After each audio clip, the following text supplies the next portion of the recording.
ফেব্রুয়ারি 2600। কেমন আছেন সবাই? আমি কী রান্না করতেছি? আমি রান্না করতেছি শালগম, আলু, আর এখানে কি আছে? এখানে আছে বেগুন আর আছে পোয়া মাছ। পোয়া মাছ রান্না করতেছি। অল্প অল্প করে একটু একটু করে সবজি আছে, তো আর টমেটো দিব নামানোর সময়। সব এখানে ভেজে রেডি করেছি। এখন বাজতেছে রাতে 5টা, ভোর 5টা।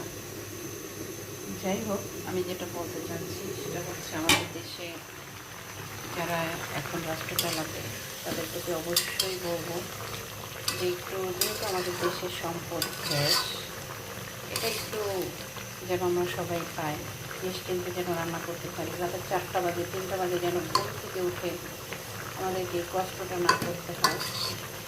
বাস এটাই চাওয়া। আর কি বলবো, অনেক খারাপ লাগে আসলে রেগুলার এরকম ভোরবেলা উঠে রান্না করা।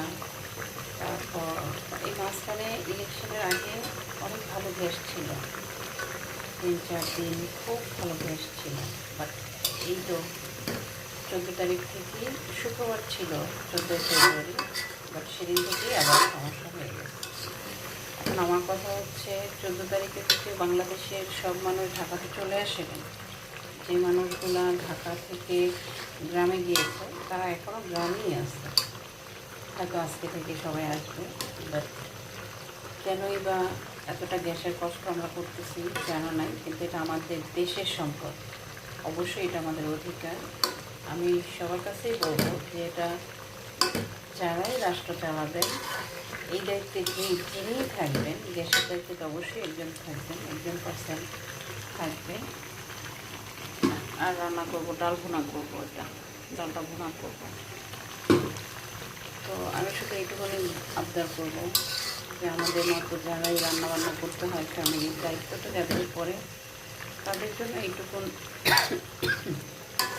এইটুকুন কাজ বা এইটুকুন উপকার রাষ্ট্র যারা চালাবেন তাদের করা উচিত আমি মনে করতেছি। আমি উঠেছি 4টার থেকে, 4টারও আগে। তারপরে কাটাকাটি, ধোয়া, সব কিছু রেডি করা, এগুলো ভেজে রেডি করে দেন আমি রান্নাটা করতেছি। সো এখন কি আসলে এটার সময়? আমাদের দেশের গ্যাস যখন